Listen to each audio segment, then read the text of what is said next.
I'm curious, like, do you enjoy joining sales calls and sort of saying what CS can do? And like, Yeah. now I know you're running customer success at Autogen, and like, do you plan to do that sort of thing as well there? Like, how do you sort of think about the role of CS in that sales cycle? Yeah, honestly, I love partnering with sales. And whenever I join a new organization, a big part of the kind of qualification that I do is who are the sales leaders? What would it be like to work with them? But customer success doesn't start, at least in my mind, when somebody signs a contract. I typically go into pre-sales calls and say that, you're thinking about investing heavily in our product, but you're also going to be investing heavily in the people that sit behind and support the product. So whilst it's really important for you to go through this sales motion with technical consultants and talk about commercials, it's also really important that you understand and put a face to the name of the team that will be helping you onboard and see value. So for me, that's always where I get inserted into the sales cycle. And I hate coming in as the final call too.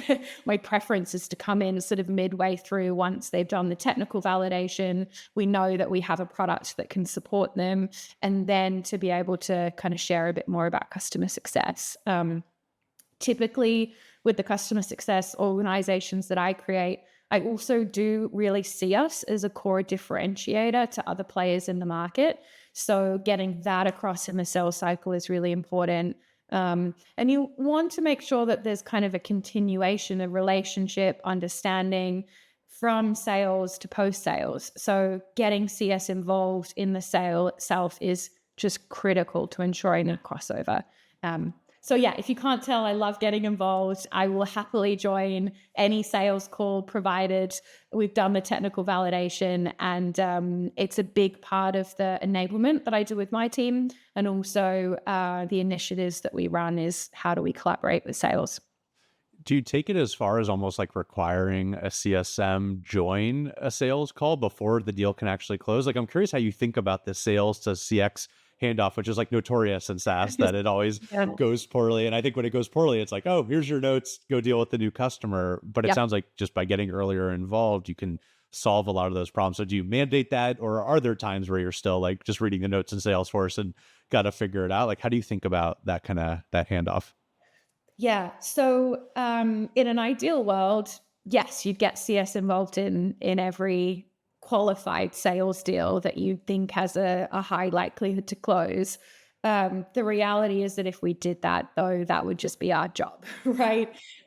So the way that I tend to think about it is just by aligning it to our segmentation model. So at Iterable, we did make it fairly mandatory for enterprise sales deals to have a pre-assigned implementation consultant and customer success manager when they got to a certain stage within the selling motion.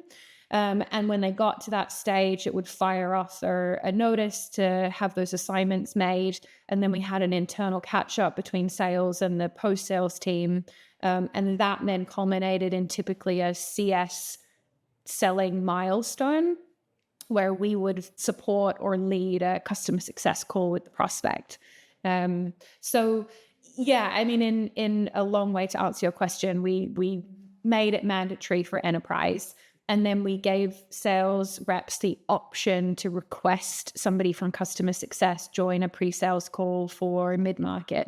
And then SMB, we didn't, but just because we couldn't handle the volume of requests coming through. Yeah, no, that makes a ton of sense. I always think like CSMs are actually sneaky the best salespeople at the company because they actually know the product. They don't come across salesy and whatever. Yeah. So I'm sure Yeah. salespeople would just want to have a CSM on every call and that if they could. So it makes sense like doing it by segment and things Yeah. like that. Yeah. Yeah. Honestly, I'm biased, of course, because I'm customer success, but it was pretty well known across the Iterable sales team that like CS was their secret weapon and they should be bringing them onto their calls from kind of the middle of the deal once it was qualified.